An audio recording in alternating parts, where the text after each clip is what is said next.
Xin chào tất cả mọi người, mình là Linh Thư Channel đây và chào mừng tất cả mọi người đã đến với channel của mình. Và ok, mình đã làm được một số mẫu Switch mới. Thì ở đây mình chia ra hai loại là mini và size cỡ vừa. Rất là nhiều em nha, em rất là nhỏ luôn á. Ok, và mình sẽ vào review cho mọi người xem thôi.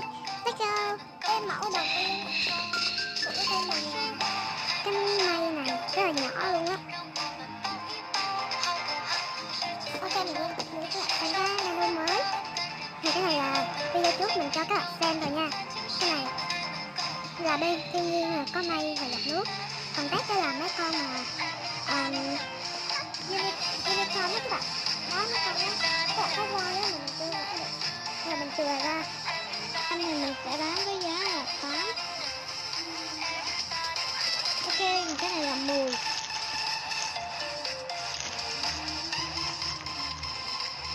Và cái này là 9. Tại vì nó cũng khá là chậm tăng á, nên là mình bán đắt thôi.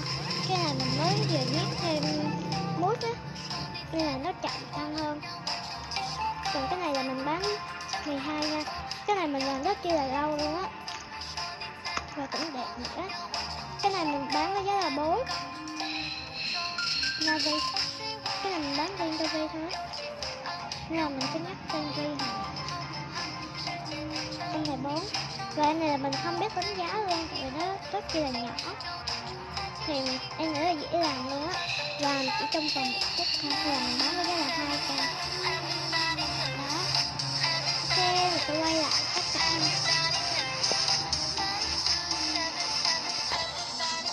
Ok, bye bye các bạn nha. Để qua mẫu tiếp theo thôi. Ok, đây là mẫu tiếp theo. Và cũng có cái bao bì như vậy luôn. Thì đây là cái bao bì bên mình, nếu như mà bạn muốn làm bao bì thì mình sẽ làm nha. Và bán một cái là 3.000 nha.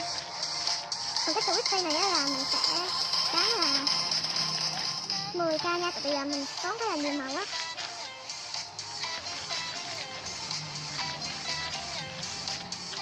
Ok, mình sẽ qua mẫu tiếp theo thôi.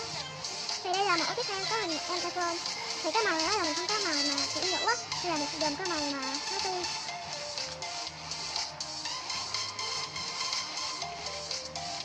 Có hình em có bao nha.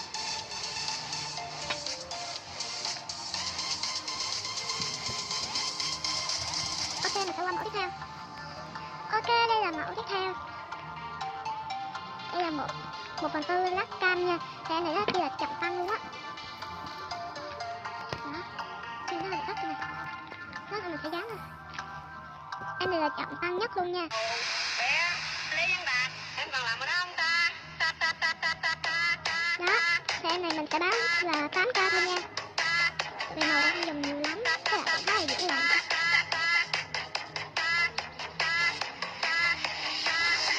Ok, mình sẽ báo giá lại tất cả nha. Ta-da. Thì ok, đây là mẫu cam. Và cái mẫu thử tay kế tiếp của mình là hình giọt nước, đôi mắt màu đỏ này. Thì ok, nếu như mà bạn VV muốn mua thì comment ở dưới nha. Con trai cưng của mẹ. Đó, mắt rất là dễ thương luôn á. Nhìn lây le. Cực kỳ lấp lắm luôn nha đó. Gọi có mặt riêng ba Nó bóng mẹ lắm. nói là nó không nghe. Con trai cưng của mẹ. Ok, mình sẽ qua mẫu tiếp theo nha. Hơn 20 Mẫu tiếp theo cũng là tuổi mini luôn. khi ở nhà vẫn Đây là là hình em một bé. con nai rất là dễ thương luôn á. Con trai cưng của mẹ nó. Con trai cưng Đó, con mắt màu đen sau đó mình con cho trai một cưng ít ở đây màu đỏ nữa. Và con sẽ lơ. Đây là em khi bà này. đẻ nó. Có nam nữa nhưng mà nó cũng tương tự vậy thôi. Đó. Nhưng mà nó không có nâu. Mẹ nó ở ngoài kia phong ba bão tố về nhà luôn có mẹ chở mẹ che. Con trai không bao giờ nhớ mẹ. Con trai không tâm sự với cha. Con trai chưa bao giờ ở đây là mình có một em icon. Đây mình sẽ cho các bạn xem cái hình vẽ thì mình vẽ cho cái dấu. Đó, ok. Mình có viết cái tay mây nữa. Thì cái tay nó khá là dài nha. Chỉ cần hơi chơi thôi. Đây là một em Hunter.